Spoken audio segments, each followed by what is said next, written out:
So, the COVID-19 situation in the country, coupled with the prevailing drought in several counties, are expected to feature in President Uhuru Kenyatta's State of the Nation address on Tuesday, that's tomorrow.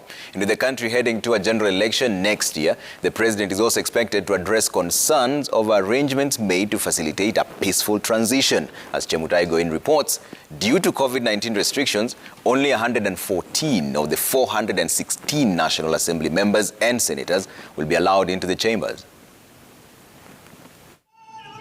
Along Parliament Road, military officers are rehearsing ahead of Tuesday's State of the Nation address, everything done to precision.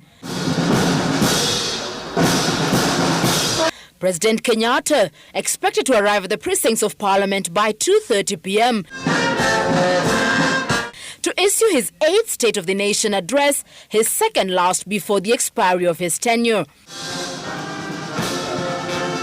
In line with the laid-out protocols following the COVID-19 pandemic, only 114 MPs will be allowed into the chamber, 88 from the National Assembly and 26 senators. During the joint sitting, the president is expected to take stock of his administration's 9 years in office and possibly outline his priority areas for the remaining 8 months of his final term. We expect the president to completely think out of the box.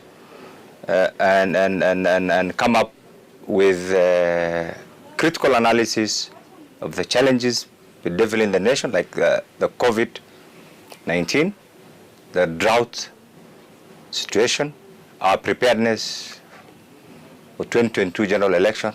The COVID-19 situation in the country expected to feature prominently as President Kenyatta discloses the progress made in combating the invisible enemy, and more so with the detection of a new strain, Omicron. After declaring drought a national disaster in early September, and with the situation worsening in arid counties, leaders from the region are hoping the president will have good news this Tuesday. This is why right now we are saying, whoever wants our votes must be prepared to incorporate policies that are friendly to the people of the Asal region.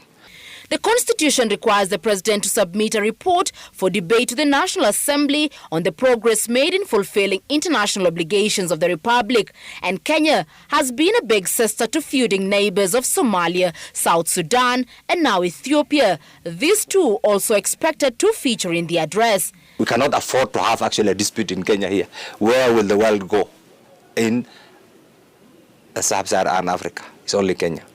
The Big Four agenda, which took up most of the president's previous addresses, had seemingly been caught in the divisions that rocked the Jubilee administration. One of his pledges was to have 500,000 housing units by the end of his term. This too looks a long shot. Last year, the president admitted that the Big Four agenda may not be realized and that his mission was to lay an unshakable foundation for the realization of his vision. Other issues he is expected to address is politics of succession, education, and specifically the progress made in the construction of the 10,000 additional classrooms, which he ordered be completed by April, the war on corruption and climate change. Urgent need for construction and equipping of more dormitories, classes, and other amenities to further facilitate ease of learning for our children. Other than the expectation that President Uhuru Kenyatta will use this State of the Nation address to speak about his legacy over the last 9 years, Kenyans will also be seeking to know the state of the country's economy, badly battered by the COVID-19 pandemic, resulting in a high cost of living. Also, they will want to know what security arrangements have been put in place ahead of next year's hotly contested general election. Chemutai Goin, Citizen TV, Parliament Buildings.